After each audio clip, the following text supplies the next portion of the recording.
Can you tell me, Bernardo, what this book is? Why you've kept it?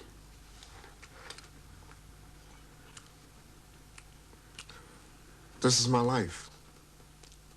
This is my past, this is my present, this is my future. And I keep it, you know, to remind me. But it's always there. Don't, you know, this is it. This is my life. This is everything. This is the way I am. This is what made me this way.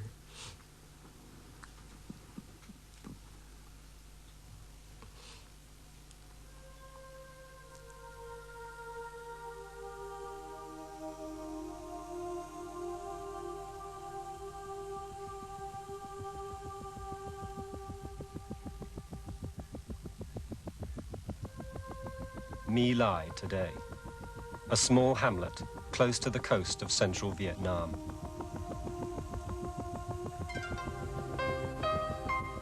On their maps, the Americans called the area Pinkville, and that is how the massacre was known at first, the Pinkville Massacre.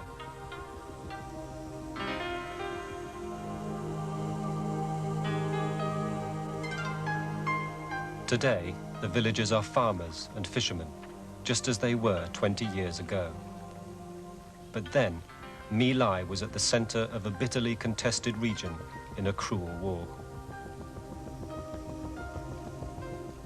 Early one morning in March 1968, Charlie Company of the 1st 20th American Infantry Battalion landed here by helicopter and attacked the village.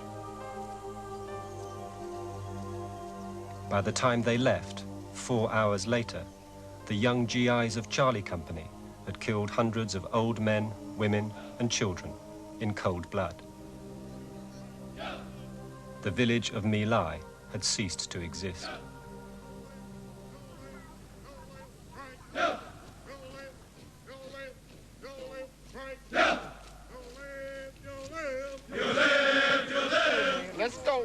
In Fort Benning, Georgia, new infantry recruits to the American Army receive their first rounds of ammunition and take their first steps as soldiers.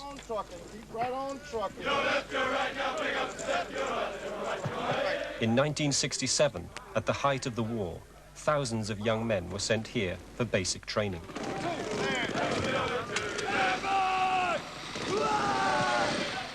Most were bound for Vietnam, including many of those who would eventually make up Charlie Company.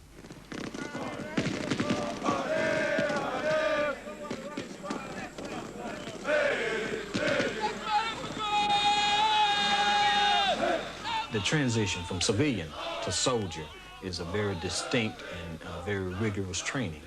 Soldiers are taught all the things that they need to know about being a good soldier in those very early days and weeks in basic training. Let's go, step it out, step it out. Keep your heads up.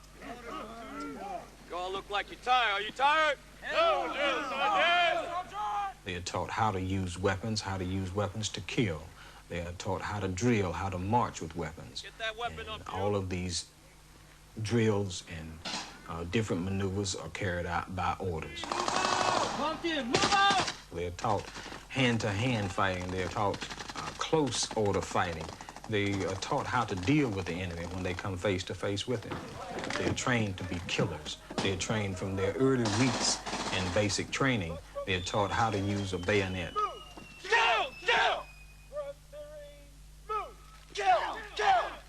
Butt stroke to the growing series. Move! Kill! Kill! Kill! They're taught the spirit of the bayonet. The spirit of the bayonet is to kill. He wanted soldiers highly motivated. His way of motivating them was to have a response, a command and response from the soldiers. And he would say, what is the spirit of the bayonet? And to kill, Sergeant, to kill. What is the spirit of the bayonet? To kill. So soldiers were motivated along these lines. What is the spirit of the bayonet? Kill, kill, kill! It's cold blues down! And that would be their response. And he would drill them into a state of readiness. And he would just inspire them through his speaking and through his talking and through his teaching of what the spirit was. As one of the sergeants who trained the men of Charlie Company, I was very pleased with the way they turned out. They turned out to be very good soldiers.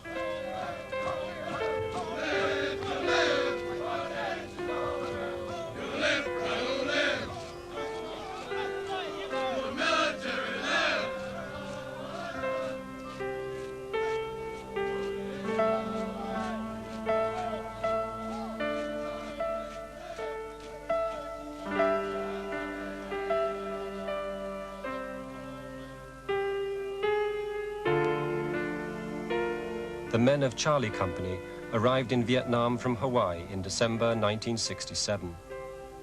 They'd had no combat experience, but had performed well in training and were considered the best company in their battalion. Their average age was 20. They'd been drawn together from all over America. An Army report would later describe them as a typical cross-section of American youth assigned to most combat units.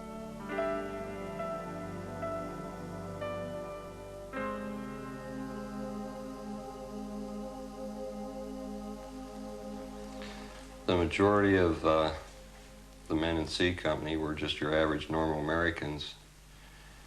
Most of us were all middle income, middle class families. They were from all across the United States, Indiana. I was from Pennsylvania.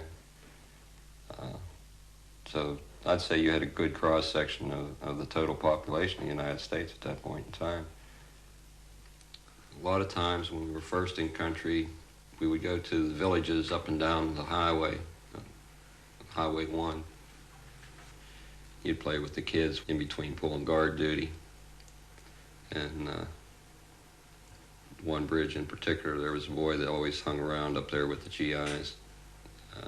We nicknamed him Six Fingers because he had an extra thumb. He had 6 fingers.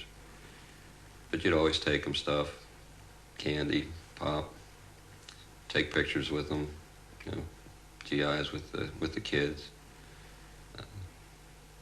You got to meet a lot of people. There was no one else but us. We were in this company, in this place, all alone. We had a company of men that all came from one country, all came from the same culture, and we would drop 10,000 miles away, and we felt close that way because there was nobody else to feel close to. American soldiers on patrol in Vietnam in 1968. This was the job of the infantry, the common grunts. And barely a month after their arrival in Vietnam, Charlie Company were deployed on operations like these in Quang Ngai province, around the area they called Pinkville, which was known to be sympathetic to the enemy. When we first started losing members of the company, it was mostly through booby traps and snipers. We never really got into a main conflict per se where you could see who was shooting at you and you could actually shoot back at them one-on-one. Booby traps was the main problem. Newsreel pictures show clearly enough the effect of booby traps. In the weeks leading up to My Lai, Charlie Company experienced many scenes like these. In a unit of little over 120 men, they lost 4 killed and 38 wounded, almost all by mines, booby traps, and snipers. They could seldom find an enemy to shoot back at, and as their frustration grew, the distinction between combatants and civilians rapidly eroded. I've seen the enemy, yes. But who is the enemy? You know, you had little kids over there that would shoot you or stab you in the back when you walk away. You know, who's the enemy? How can you distinguish between the enemy, the good or the bad? All of them look the same. That's the reason the war was so different. You know, it wasn't like the Germans over here or Japanese over there. They all look like North and the South. You know, so how can you tell?